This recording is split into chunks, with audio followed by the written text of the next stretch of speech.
Hey, how's it going? We're going to do a quick video to show you how to replace the struts on this 2015 Jeep Cherokee. So I'll briefly discuss some of the parts you need for this project. You need the strut, obviously. This came from Bill Steen or Bill Stein, however you say it. They have on their website a way where you can easily look up your vehicle and find out which ones you need.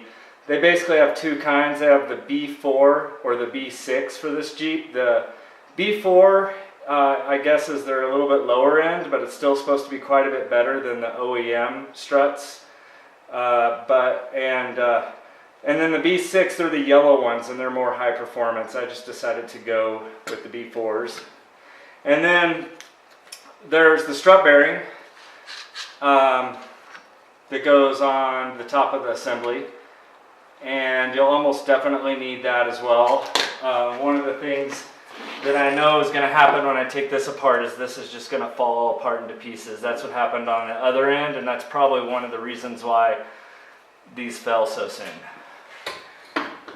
You're also going to need this ball joint separator and this pass-through socket set, which I got this at Harbor Freight for about 20 bucks.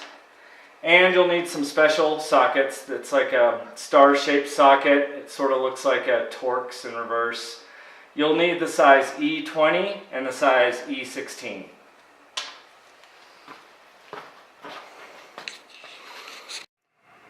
So the first thing you're going to do is properly hoist the vehicle. And you want to lift up both sides and take the tires and wheels off of both sides of the Jeep. It makes it easier to remove the sway bar end link. And the next thing we're going to do is remove this hub nut. Instead of a cotter pin, the way they lock this hub nut in place is basically bend it on either side into those grooves. What you're going to have to do is stick a punch in that hole and knock the bends back out to open the nut up so where it can turn. I've already done that. It's a 36 millimeter 6 end socket, but you'll have someone get in the car and put the brakes on after you do that, and then you can break this nut free. The next thing we're going to do is remove the wheel speed sensor. It's right here behind the rotor.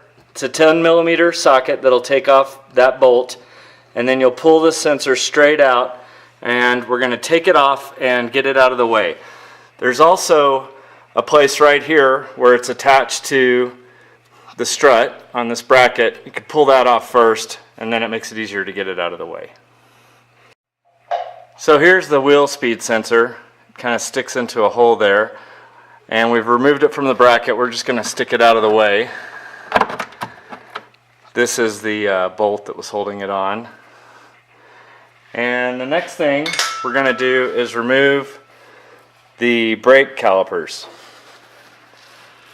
So to do so, there's two bolts. There's one up here, one down here, using a 14 millimeter socket.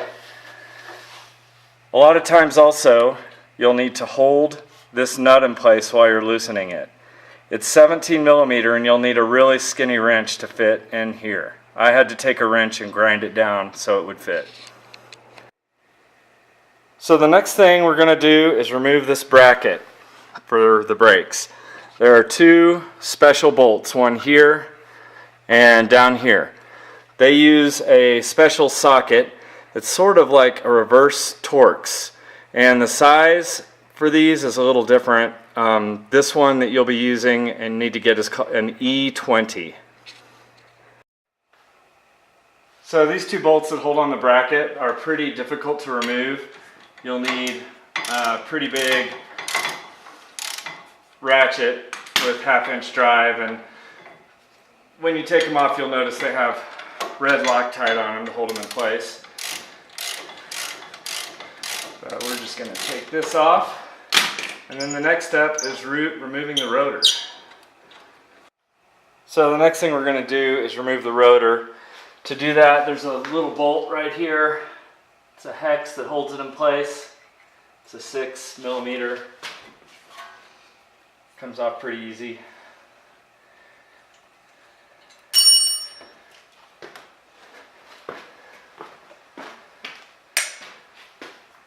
And then we're going to give the rotor a little tap to get it off. There we go.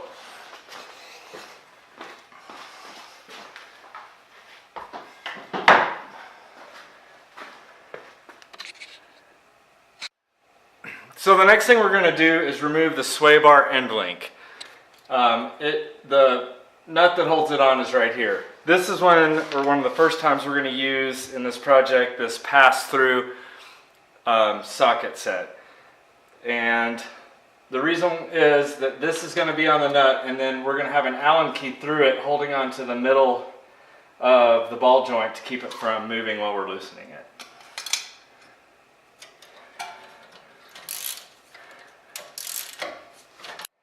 Now we're going to remove the tie rod end from the steering knuckle.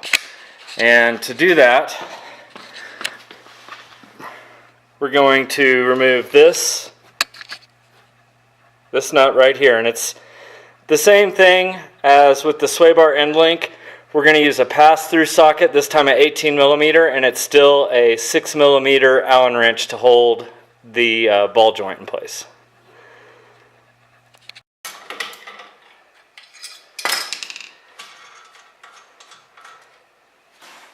So after we get this nut off, we're going to use a ball joint separator to remove this tie rod.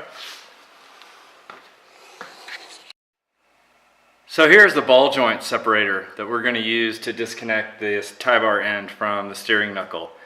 And this one has two settings. You pull this pin out and you can move it back and forth for a different distance in between the ball joint. And it's going to go on like this. And the idea is the bottom piece pushes up against it and breaks it free.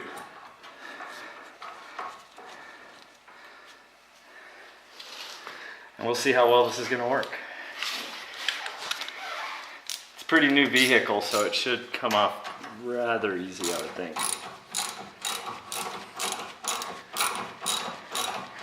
Sometimes I like to get it kind of tight, then hammer just a little.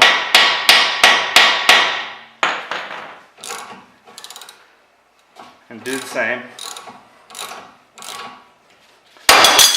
And there it goes.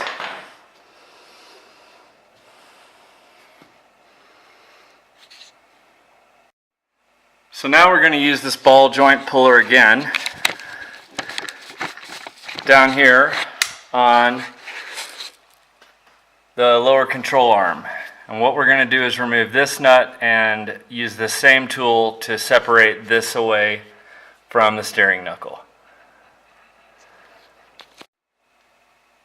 This one's also an 18 millimeter. I had to break it with something a little bit larger. But I don't think I'm going to have to hold the middle with the hex on this one.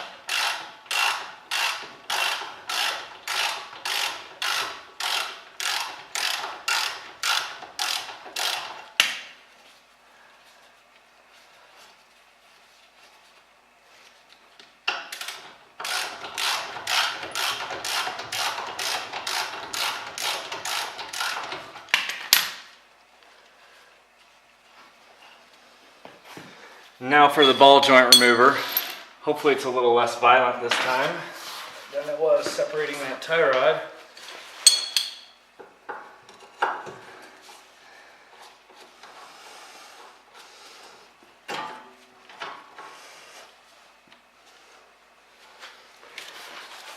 You want to be careful not to tear the grease boot on the ball joint when you're putting this tool on.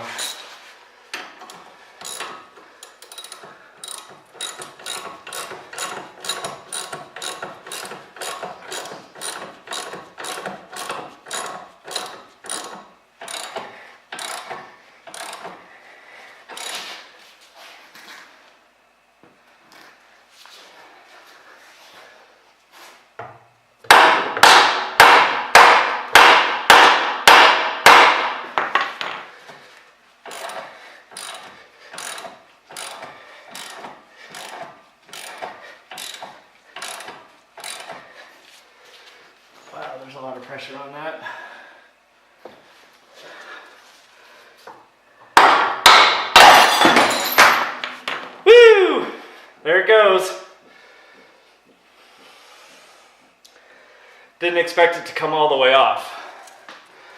Normally the ball joint would stay attached to the control arm. At least that's what happened on the other side. So now that the steering knuckle is separated from the control arm, we're going to remove the drive shaft. We're going to put it aside, and I'm going to get a piece of wire and tie it up out of the way too. So I've got some wire, and I held the drive shaft up out of the way. Didn't really mean for it to be on the CV boot.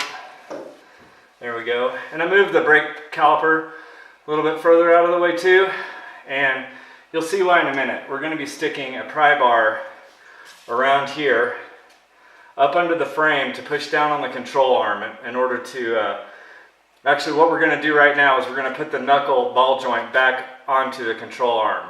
We're not going to fasten it down, but we're just going to get it in place so we can push the whole strut up and disconnect it from the top. So when I use this ball joint separator on the steering knuckle and lower control arm, what happened wasn't ideal. What happened was the lower control arm came away pretty hard from the steering knuckle and then bounced back up on it. Ideally, I think you would want someone holding downward pressure on the control arm to keep it from coming back up and causing any damage to the steering knuckle or the ball joint. And the way you would do that is basically the same way that we're going to be putting back together the steering knuckle to the lower control arm. And you're going to use a pry bar. You're going to insert it right under there in the frame and push down on the control arm. And that's actually going to be our next step, because what we need to do now is put the steering knuckle back into the control arm in order to push it up with the jack and relieve pressure off of the retaining clip that's holding the strut on. I repositioned the camera so you could get a better idea of what I'm trying to do here. But I'm pushing down on this control arm, and I'm going to try to get this steering knuckle back, ball joint back into place. There we go.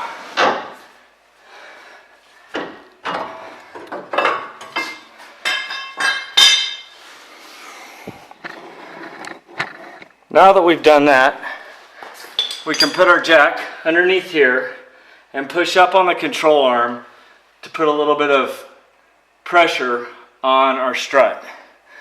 And the reason we're doing that is we need to push it up enough to relieve enough pressure to make this clip, this retention clip, removable.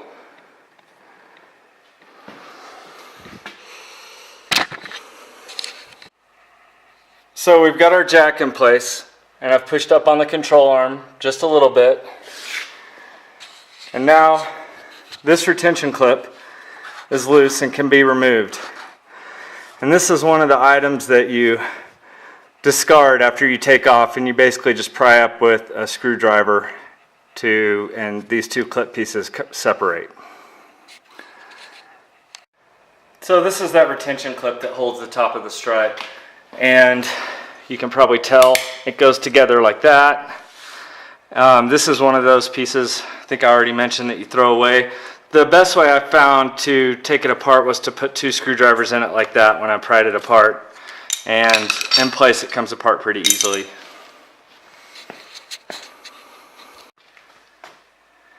So I've lowered the jack, and now the retention clip is off, so there's nothing holding this strut on up there.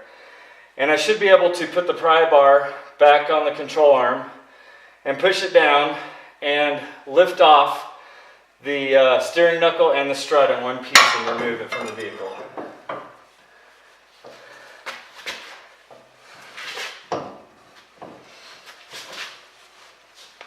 Let's see, I think there we go.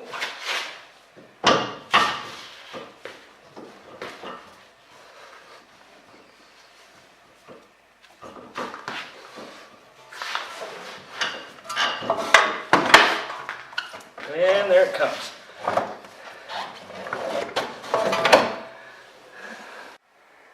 So now we're going to take apart the strut from the steering knuckle. There's what they call this pinch bolt holding it in. This bolt is one of those that requires a strange socket. It's sort of this star-shaped socket. The size of this one is an E16. And then on the other side we have an 18 millimeter nut.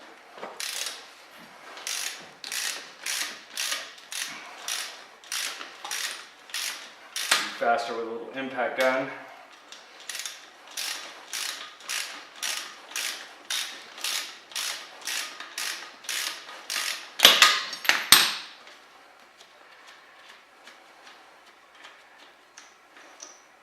Might need to use a punch to get this bolt out.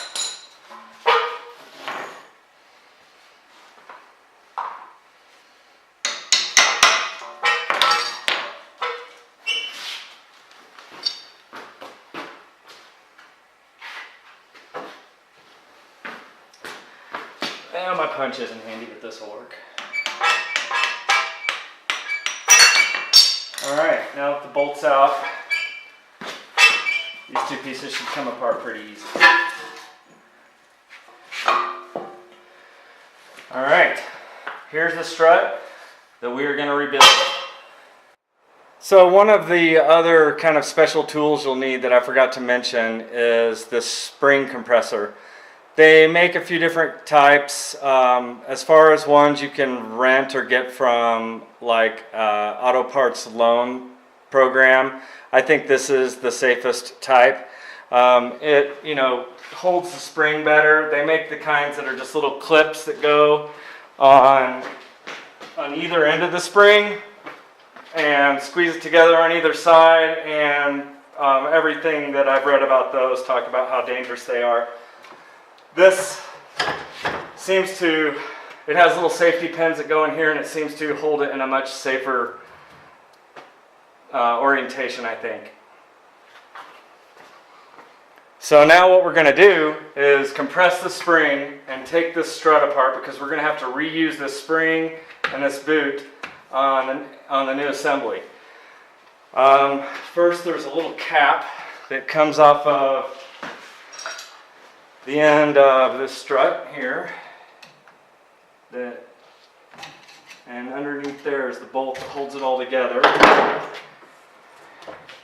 And it's you're also going to need the pass-through socket for this, because you're going to obviously be loosening that nut while you're holding the strut shaft with your Allen wrench. But don't do anything with that until you get this spring compressed.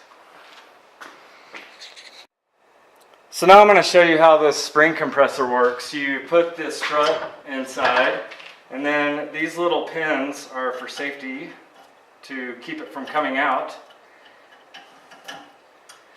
And there's a little cap that was on the end of this strut that you take off. It just basically conceals the nut and the piston of the strut in there. You're going to need to use that pass-through socket set when you're disassembling this, because you're also going to have your Allen key holding the shaft in place while you loosen the nut. But don't ever do any of that, obviously, until you compress the spring. And to compress it, this tool just has basically a 1/2-inch drive. I'm just going to use an impact gun to do so. And it's probably better to not use an impact gun, but this works.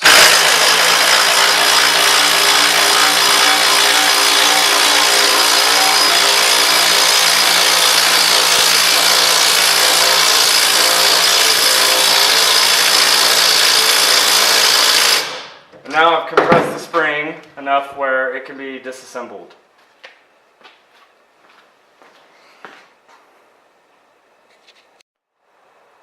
So now the strut is compressed and we're going to take it apart. So the pass-through socket is an 18 millimeter on the OEM Jeep strut, and then it's a 6 millimeter Allen wrench to hold the shaft inside. I know I was talking on earlier about holding the ball joints with a 6mm. That was a smaller hex. I was confusing the two, but this one is 6mm.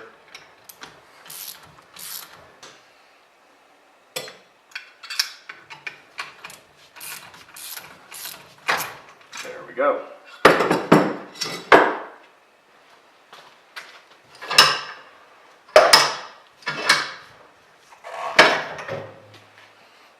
And there is the OEM shock. So some of the parts we're going to use off the, when we take apart the shock is this. This goes on the new Bilstein one. I don't know what that's called. And then this is the bearing, and look, it just came right apart. I was hearing some sort of grinding noises just whenever I would turn a corner, and pretty sure that this bearing was what was making that noise. And if this bearing isn't allowing the strut to articulate, it would make it wear out faster. This is something else you need to save right here. These two pieces and the boot will all go back together with the new strut bearing, which by the way, this is the Mopar part. There are some aftermarket strut bearings, and when I looked it up online, people talked about them not fitting. So I had to get the Mopar one to put this back together, made in China. So now we're gonna put the new strut back together. And you'll see that I had to tighten or compress the spring even more in order to put it back together. Also, I took the nut and the washer off of this end of the new strut. And I probably didn't need to feed this boot through like this, but it seems to work all right. So now this is the new bearing with the part we're saving, this pad.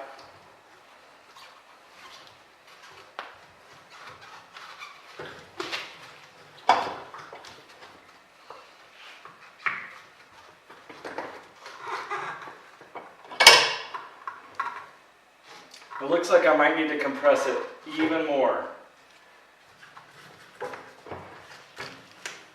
in order to put this apart and get it threaded.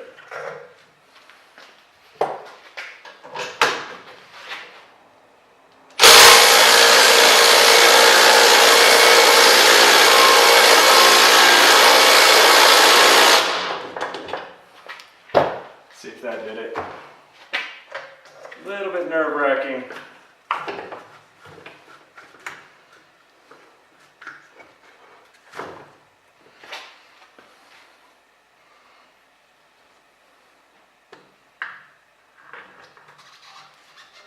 Yep, and that was just enough.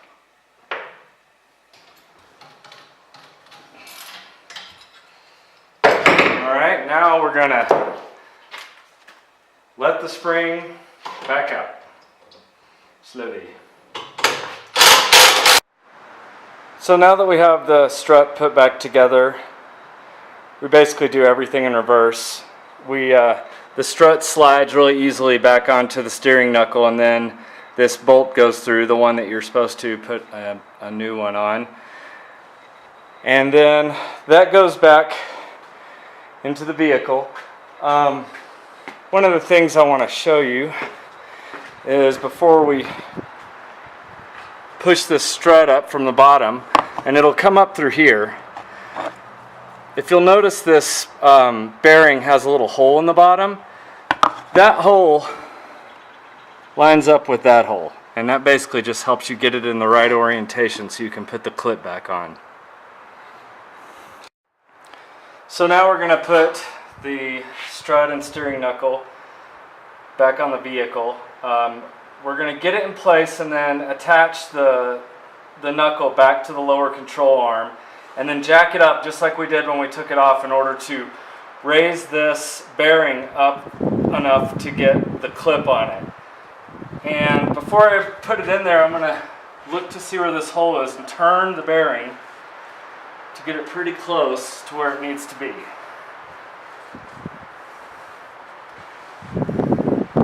That looks about right.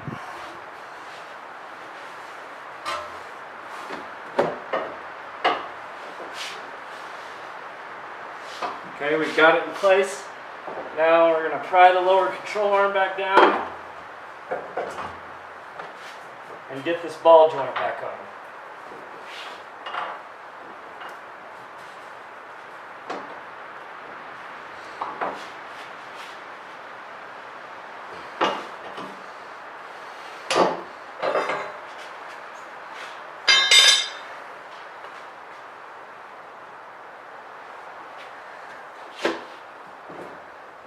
Now you can turn it to get the hole lined up before you jack it up.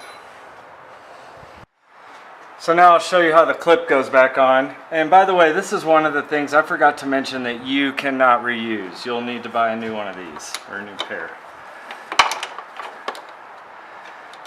But it's really self-explanatory. And then I used a needle nose to squeeze it together.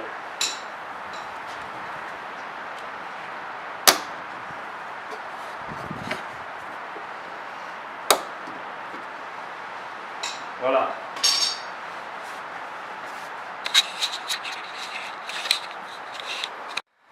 So now we're going to lower the jack, taking the pressure, or the pressure will be back on the clip. So we don't need this here anymore.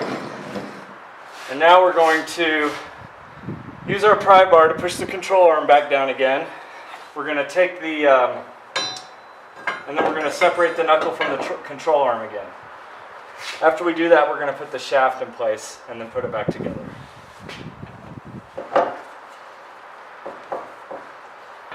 There we go. And now we're going to put the ball joint back together.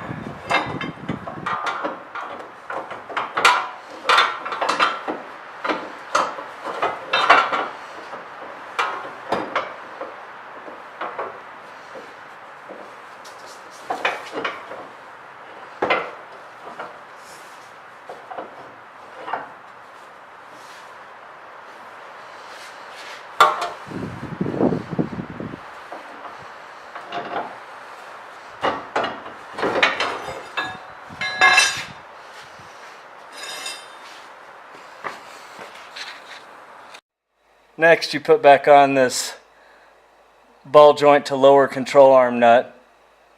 It says tighten it down to 18 foot-pounds and then 175 degrees. Next, we do the stabilizer end link to the strut. It tightens to 41 foot-pounds. Then tie rod to knuckle. It says, I believe, 22 foot-pounds and then 90 more degrees. So of course you're going to put the rotor back on and the corresponding bolt that holds it on, and then put the brackets on and tighten these star nuts back to their specifications. And then you're going to put your brake calipers back on and you're all set.